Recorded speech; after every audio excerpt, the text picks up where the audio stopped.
Hello students, तो आज हम सॉल्व करेंगे एक्सरसाइज 2.5 जिसका फर्स्ट क्वेश्चन है a learning platform charges a fixed monthly fee and an additional cost per digital learning modules accessed. A student observed that when she accessed 10 modules, her bill was rupees 400. When she accessed 14 modules, her bill was rupees 500. If the monthly bill Y depends on the number of modules accessed X, according to the relation Y equal to AX plus B, find the values of A and B. तो इस question में हमें बोला है कि एक learning platform है जहाँ पे जो उसकी मंथली फीस है वो फिक्स है, और अगर वहाँ पे हम 10 मॉड्यूल्स अगर परचेस करते हैं या फिर 10 मॉड्यूल सीखते हैं तो उसके लिए वो जो इंस्टीट्यूट है वो रुपीज़ 400 चार्ज करेगा, और अगर हम 14 मॉड्यूल्स को वहाँ पे एक्सेस करेंगे तो रुपीज़ 500 चार्ज करेगा। तो इस रिलेशनशिप से हमें ए और बी की वैल्यू फाइंड करनी है। तो स्टार्ट करते हैं इस क्वेश्चन को। तो यहाँ पे हमने गिवन लिख लिया है, जैसे कि जो बिल है वो वाई से इंडिकेट कर रहे हैं और मॉड्यूल एक्सेस जो है वो हम यहाँ पे एक्स से इंडिकेट कर रहे हैं, और हमें जो इक्वेशन दिया हुआ है वो है y equal to A X plus B. तो अब हम क्या करेंगे, ये जो हमारी इक्वेशन है इसमें हम जो हमें दो कंडीशन दी गई है वो कंडीशन के हिसाब से इस इक्वेशन को हम रीराइट करेंगे। तो हम यहाँ पे लिखेंगे according to first condition, according to first condition.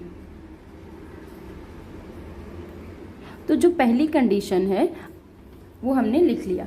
अब देखते हैं तो फर्स्ट कंडीशन में क्या बोला है, ये हम y क्या यहाँ पे दिखा रहा है, बिल। तो अगर आप क्वेश्चन में देखेंगे फर्स्ट केस में बिल कितना हुआ था 400 रुपीज़, मतलब यहाँ पे मैं लिख दूंगी 400 इक्वल टू ए। अब x की जगह पे क्या लिखना है हमें, मॉड्यूल एक्सेस। तो फर्स्ट केस में उसने कितने मॉड्यूल को एक्सेस किया था, 10 मॉड्यूल्स को। तो यहाँ पे आ जाएगा 10 एंड ये plus B as it is. अब इसके बाद क्या करना है, हम इसे थोड़ा सिंपलर वे में लिख लेंगे।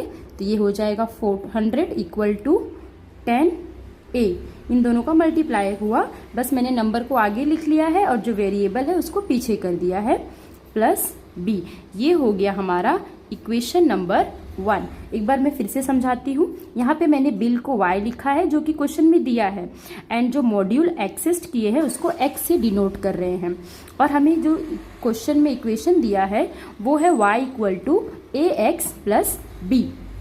अब हम यहाँ पे लिखे हैं अकॉर्डिंग टू फर्स्ट कंडीशन। तो पहली कंडीशन में देखिए जो बिल है वो 400 है, इसलिए हमने यहाँ पे 400 लिख लिया। यहाँ इक्वल है तो यहाँ पे भी हमने इक्वल ले लिया। अब ए जो है वो एज इट इज है, जो एक्स मतलब मॉड्यूल एक्सेस। तो मॉड्यूल कितना एक्सेस किया है फर्स्ट केस में, यहाँ पे 10, तो इसके लिए यहाँ पे 10 आ गया, और B as it is, and then ये 400 एज इट इज है, इक्वल के नीचे इक्वल लिखा है, और 10 और ए का मल्टीप्लाई होके यहाँ पे हमें 10a प्लस बी मिला, और इसे हमने इक्वेशन नंबर 2 लिखा है। अब इसी तरीके से हम सेकेंड कंडीशन को लिखेंगे। तो अब हम यहाँ पे लिखेंगे अकॉर्डिंग टू सेकेंड कंडीशन। तो यहाँ पे मैं लिख रही हूँ अकॉर्डिंग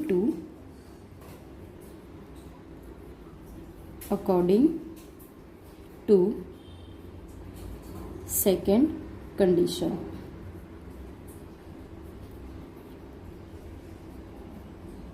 तो अगर आप देखेंगे सेकेंड कंडीशन में यहाँ पे बोला है 500 बिल चार्ज किया है कितने मॉड्यूल के लिए, 14 मॉड्यूल के लिए।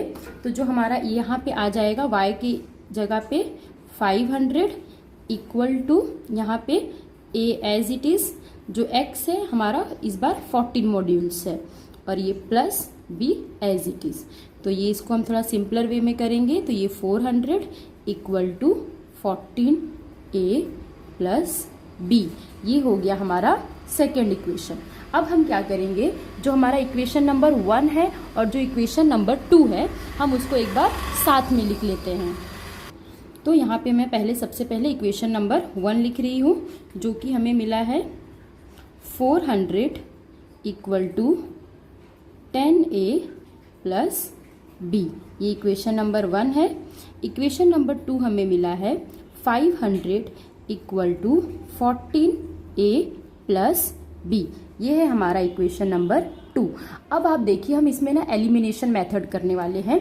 मतलब अगर हमें ए और बी की वैल्यू फाइंड करनी है तो उसके लिए हमें सबसे पहले किसी एक टर्म को एलिमिनेट करना होगा। तो अगर आप यहाँ पे इक्वेशन नंबर 1 एंड 2 को देखेंगे तो ये जो बी है ये दोनों में है, यहाँ पे भी है और यहाँ पे भी है। तो अगर हम यहाँ पे सब्ट्रैक्शन कर दें इक्वेशन 1 और 2 का, यहाँ पे अगर हम सब्ट्रैक्शन करेंगे तो जो हमें वैल्यू मिलेगी यहाँ पे वो हमें जो b की वैल्यू हो कैंसिल हो जाएगी। तो इसके लिए हम क्या करेंगे, यहाँ पे लिखेंगे सब्ट्रैक्ट द इक्वेशन 1 एंड 2। तो यहाँ पे हम लिखेंगे by subtracting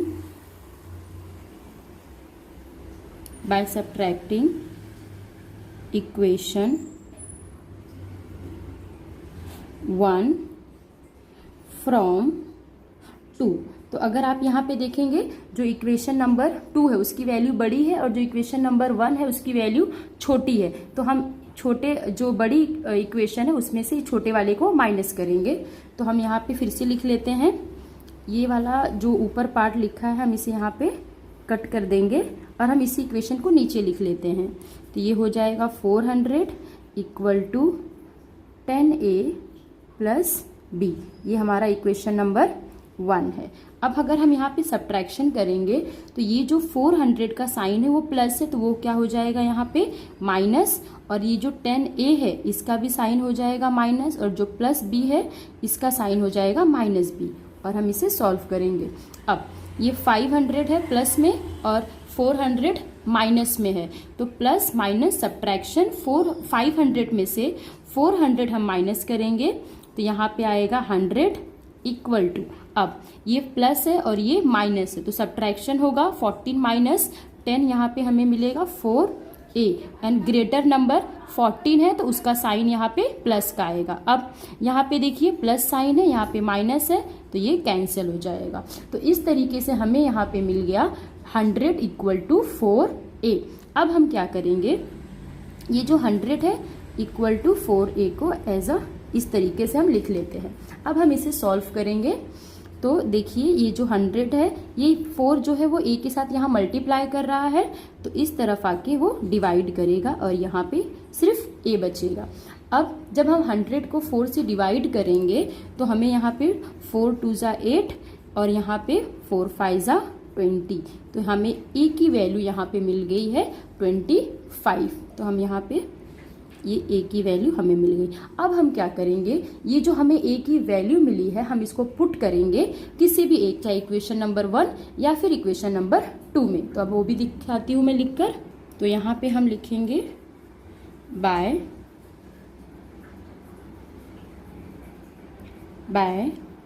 putting a equal to 25 इन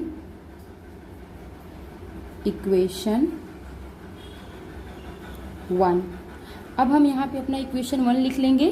तो इक्वेशन 1 क्या था, 400 equal to 10a plus b।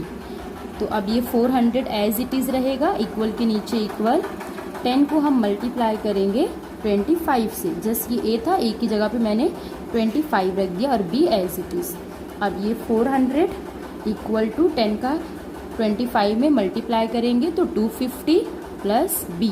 अब ये 400 यहाँ पे एज इट इज़ रहेगा, प्लस 25 इस तरफ आके हो जाएगा माइनस 25, और यहाँ पे b as it is. Then 0 में minus 0 0, 10 minus 5 is 5 and this will become 3, 3 minus 2 is 1। तो यहाँ पे देखेंगे आप तो जो b की वैल्यू हमें मिली है वो मिली है हमें 150। तो अब हम अपना आंसर यहाँ पे रिपोर्ट कर सकते हैं। तो यहाँ पे हम लिख देंगे therefore a equal to 25 and b equal to 150। तो ये हमें वैल्यूज मिल गई। इस तरीके से क्वेश्चन नंबर 1 कंप्लीट हुआ।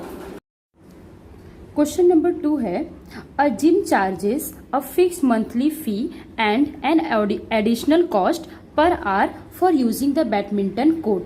A student using the gym observed that when she used the badminton court for 10 hours, her bill was rupees 800. When she used it for 15 hours, her bill was rupees 1100.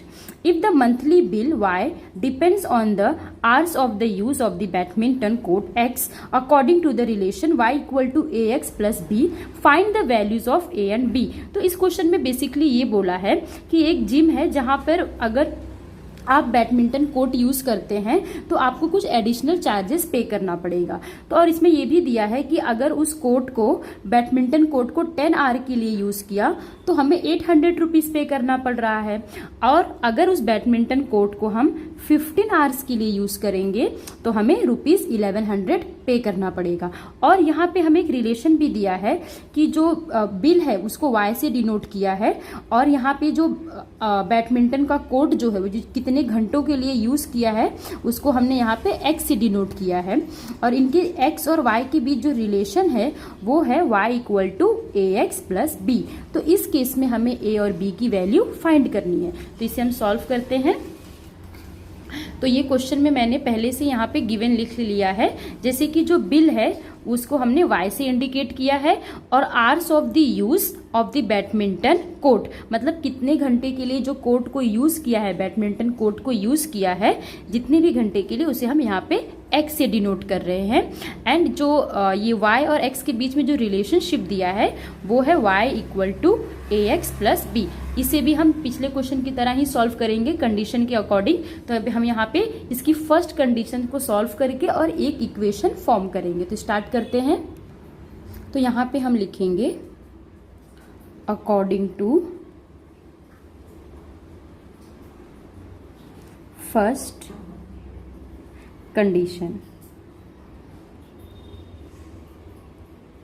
तो अगर आप देखेंगे तो first condition में अगर y मतलब bill, तो bill कितना आया था फर्स्ट केस में 800 रुपीज आया है। तो हम लिखेंगे 800 इक्वल टू ए हमारा फिक्स रहेगा। अब x क्या दिखा रहा है कि कोर्ट को कितने घंटों के लिए यूज किया है। तो फर्स्ट केस में जो कोर्ट है उसे 10 आवर के लिए यूज किया गया है, तो यहाँ पे आ जाएगा 10, एंड B तो हमें फाइंड करना है तो B एज इट इज। फिर इसे हम थोड़ा सिंपलर वे में लिख लेंगे, तो ये हो जाएगा 800 equal to 10A plus B। तो ये हो गया हमारा इक्वेशन नंबर 1। इसी तरीके से हम इक्वेशन नंबर 2 भी लिखेंगे। तो यहाँ पे हम लिखेंगे according to second condition, according to second condition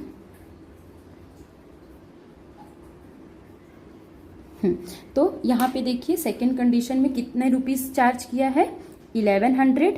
तो हम यहाँ पे लिख देंगे 1100 इक्वल टू ए में यहाँ पे ए फिक्स रहेगा, x मतलब कितने आर के लिए यूज किया है, तो 15 आर के लिए यूज किया है, तो यहाँ पे ये हो जाएगा 15 और ये B एज इट इज। इसके बाद हम इसे थोड़ा सिंपलर वे में लिख लेंगे 1100 equal to 15A plus B। तो ये हो गया हमारा इक्वेशन नंबर 2। अब हम अगर देखें तो यहाँ पे मैं एक बार इक्वेशंस फिर से लिख लेती हूँ, तो ये आपको ज़्यादा सही से समझेगा। 1100 equal to 15A plus B, ये है हमारा इक्वेशन नंबर 2।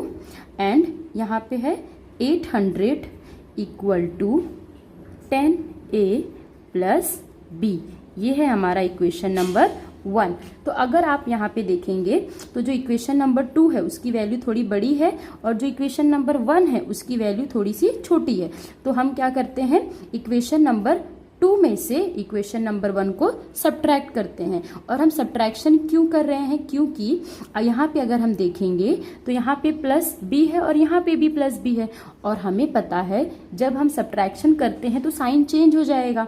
तो ये जो प्लस B है ये माइनस B में कन्वर्ट हो जाएगा, और प्लस B माइनस B एक दूसरे से कैंसल आउट हो जाएंगे, तो हमें A की वैल्यू ईजिली मिल जाएगी, इसलिए हम कर रहे थे। यहाँ पे मैं लिख देती हूँ बाय subtracting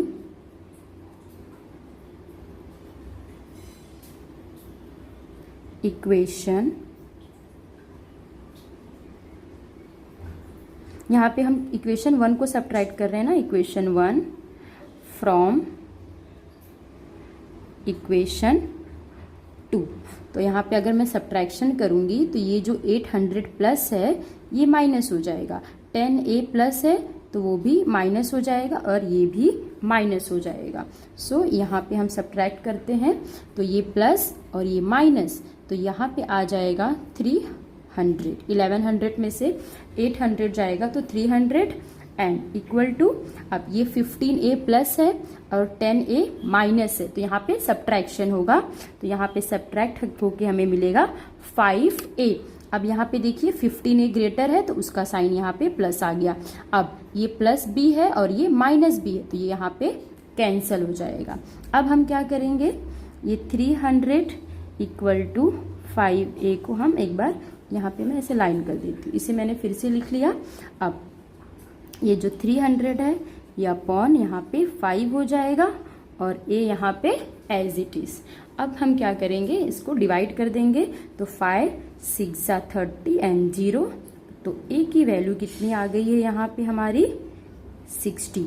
अब हम क्या करेंगे, ये जो हमें A की वैल्यू 60 मिली है हम इसे किसी भी इक्वेशन में चाहे 1 या फिर 2 में पुट करेंगे और B की वैल्यू निकालेंगे। तो अब हम वो भी लिख लेते हैं, तो यहाँ पे हम लिखेंगे by putting A equal to 60 in equation 1। Equation 1, तो इक्वेशन 1 क्या है, 800 इक्वल टू यहाँ पे 10A प्लस B, तो ये 800 एज इट इज, ये 10B और यहाँ पे आ जाएगा 60 plus B। Again 800 equal to यहाँ पे ये हो जाएगा 600 प्लस B। अब यहाँ पे 800, ये जो 600 प्लस है ना B के साथ एडिशन कर रहा है तो इस तरफ आके सब्ट्रैक्शन करेगा और ये B यहाँ पे एज इट इज, तो ये हो गया यहाँ पे माइनस होके 200 और B की वैल्यू हमें यहाँ पे मिलती है 200। तो अब हम यहाँ पे अपना आंसर रिपोर्ट कर देंगे, therefore A equal to 60 and B equal to 200। तो इस तरीके से हमारा क्वेश्चन नंबर 2 भी कंप्लीट हुआ। क्वेश्चन नंबर 3 है, consider the relationship between measured in degree Celsius and degree Fahrenheit which is given by degree Celsius equal to A into degree Fahrenheit plus B।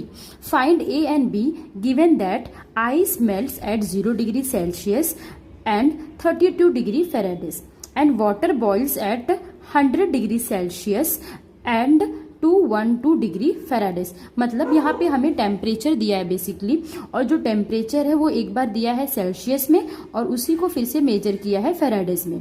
और यहाँ पे जो टेम्परेचर का जो degree और डिग्री सेल्सियस और जो फेराडेस है उनके बीच का जो रिलेशनशिप है वो इस इक्वेशन के दिए गया है, जैसे कि degree Celsius equal to A into degree Fahrenheit plus B। तो ये जो इक्वेशन है ये सेल्सियस और फेराडेस इन दोनों के बीच का रिलेशनशिप है। और यहाँ पे कंडीशन क्या दिया है, देखिए कि जो आइस है यहाँ पे लिखा है ice melt eight 0 degree Celsius and 32 degree Fahrenheit. मतलब जो आइस का यहाँ पे मेल्टिंग पॉइंट दिया है वो 0 डिग्री सेल्सियस दिया है और 32 डिग्री फेराडेस दिया है। एंड जो वाटर बॉइलिंग पॉइंट है, वाटर का जो बॉइलिंग पॉइंट है वो 100 डिग्री सेल्सियस है एंड 212 डिग्री फेराडेस। मतलब जो आइस है वो 0 डिग्री पे मेल्ट हो रही है, 0 डिग्री सेल्सियस पे वो यहाँ पे मेल्ट हो रही है। और अगर आप उसी को फेराडेस में मेजर करेंगे तो वहां पे वो 32 डिग्री दिखाएगा। उसी तरीके से जब वाटर का बॉइलिंग पॉइंट 100 डिग्री सेल्सियस है, अगर आप उसे फेराडेस में मतलब काउंट करेंगे या फिर देखेंगे तो आपको 212 दिखेगा। तो इसे स्टार्ट करते हैं लिखने के लिए। तो यहाँ पे हमने जो रिलेशनशिप दिया है उसे हमने यहाँ पे लिख लिया है। अब हम इस रिलेशनशिप को फ्रीजिंग पॉइंट और बॉइलिंग पॉइंट के अकॉर्डिंग लिखेंगे। तो देखिए जो फ्रीजिंग पॉइंट है वो डिग्री सेल्सियस में कितना है, 0 है आइस का, और इक्वल के नीचे equal A as it is रहेगा यहाँ पे। और ये फेराडेज में कितना है 32 प्लस यहाँ पे बी आ गया। ये यहाँ पे कैसे देखिए इक्वेशन फॉर्म हुई है, इस इक्वेशन के रेफरेंस में। जैसे यहाँ पे degree Celsius equal to A degree Fahrenheit plus B है, तो यहाँ पे देखिए जो फ्रीजिंग पॉइंट है, तो आइस का जो फ्रीजिंग पॉइंट यहाँ पे दिया गया था 0 डिग्री सेल्सियस। कितना दिया गया था 0 डिग्री सेल्सियस दिया गया था। तो उस टाइम पे अगर हम उसे फेराडेज में मेजर करेंगे तो 32 रहेगा, तो इसलिए यहाँ पे ये 32 आ गया। और तो यहाँ पे ये हो जाएगा 0 equal to 32A plus B. तो ये हो गया हमारा इक्वेशन नंबर 1। उसी तरीके से अब हम बॉइलिंग पॉइंट को भी लिखेंगे। तो बॉइलिंग पॉइंट कितना है 100 डिग्री सेल्सियस। जो आइस होता है उसका बॉइलिंग पॉइंट कितना है 100 डिग्री सेल्सियस। तो ये 100 डिग्री है, तो इसलिए जो सेल्सियस में 100 डिग्री है इसलिए हमने 100 लिखा। ए यहाँ पे एज इट इज रहेगा और फेराडेज में कितना है वो 1 2 1 और ये यहाँ पे प्लस बी। तो ये हो जाएगा 100 equal to 212A plus B. तो ये हो गया हमारा इक्वेशन नंबर 2। ये एक बार मैं फिर से रिपीट करती हूँ। ये देखिए यहाँ पे इक्वेशन दिया है degree Celsius equal to A degree Fahrenheit plus B. तो हम पहले लिख रहे हैं फॉर द फ्रीजिंग पॉइंट। तो जो आइस है उसका फ्रीजिंग पॉइंट कितना होता है 0 होता है, 0 डिग्री सेल्सियस होता है। और क्वेश्चन में दिया है कि 32 फेराडेज है, तो जो फेराडेज है हमने वहां पे 32 लिख दिया और B as it is and उसको फर्दर सॉल्व कर लिया। उसी तरीके से फॉर द बॉइलिंग पॉइंट, जिसका बॉइलिंग पॉइंट है वो 100 है, तो इसलिए हमने डिग्री सेल्सियस के नीचे 100 लिखा and equal as it is. फिर ए है तो यहाँ पे भी ए, और फेराडेज में कितना होता है बॉइलिंग पॉइंट वाटर का 212 और ये प्लस बी, और उसको हमने फर्दर। अब हम इन दोनों इक्वेशन को साथ में लिख लेते हैं। तो यहाँ पे हमने इक्वेशन नंबर 1 और इक्वेशन नंबर 2 को लिख लिया है। अब हम क्या करेंगे, इक्वेशन नंबर 2 में से इक्वेशन नंबर 1 सब्ट्रैक्ट करेंगे, जिससे हमें ए की वैल्यू मिलेगी, क्योंकि जो बी है वो एलिमिनेट हो जाएगा। तो यहाँ पे हम लिखेंगे सब्ट्रैक्टिंग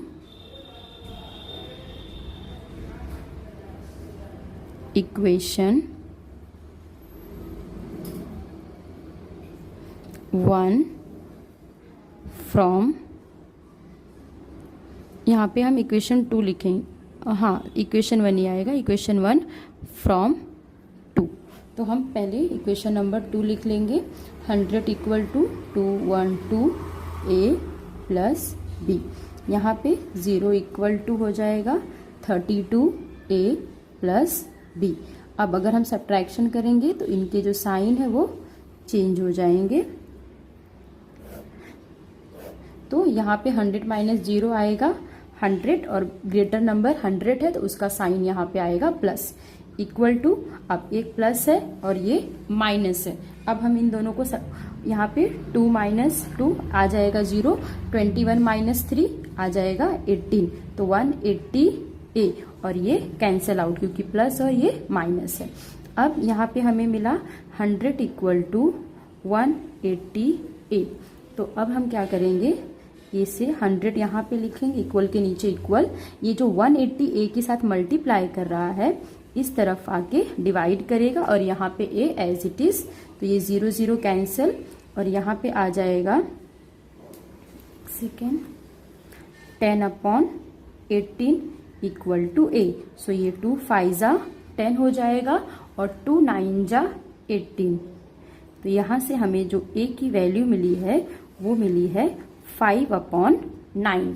अब हम क्या करेंगे, ये जो हमें वैल्यू मिली है 5/9, इसे इक्वेशन 1 या फिर इक्वेशन 2 में पुट करेंगे। अब अगर आप देखिए जो इक्वेशन 1 है वहाँ पे बड़ी वैल्यूज जैसे 100 है और 212 है, तो आपको जो आंसर तो मिलेगा लेकिन थोड़ा आपको कैलकुलेशन ज़्यादा करना पड़ेगा। तो आपके लिए ये सही होगा कि जो ए की वैल्यू है आप इक्वेशन नंबर 2 में रखें, क्योंकि उसका ऑलरेडी एक टर्म 0 है और यहाँ पे 32 भी एक छोटी वैल्यू है, तो आपको सॉल्व करने में वो ईजी पड़ेगा। तो अब हम यहाँ पे लिखेंगे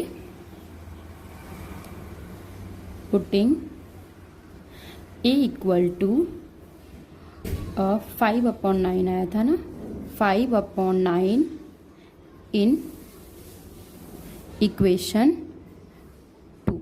सो इक्वेशन 2 में है कि 1 में, एक सेकेंड, ये यहाँ पे आ जाएगा इक्वेशन 1। तो अब हम यहाँ पे इक्वेशन 1 लिख लेंगे, 0 equal to 32a plus b। तो यहाँ पे 0 एज इट इज इंटू 32, अभी a की वैल्यू क्या आई है 5/9, और यहाँ पे प्लस। अब उसके बाद 0 इक्वल टू यहाँ पे 32 और ये जो 5 है उसका मल्टीप्लाई होगा upon 9 plus b। 0 equal to यहाँ पे हो जाएगा, और यहाँ पे 5 2 जा 10, 5 3 जा 15, 15 और 1 16, तो 160/9 प्लस b आ गया। अब हमें b की वैल्यू चाहिए तो हम b को यहीं पे रहने देंगे, और ये जो वैल्यू है 160/9 ये इस तरफ आके -160/9 हो जाएगी। तो इस तरीके से यहाँ पे हमें b की वैल्यू मिल गई। तो अब हम अपना आंसर रिपोर्ट करेंगे। तो यहाँ पे हम लिखेंगे देयरफॉर a इक्वल टू, यहाँ पे हो जाएगा 5/9 एंड b इक्वल टू -160/9। तो इस तरीके से क्वेश्चन नंबर 3 कंप्लीट हुआ।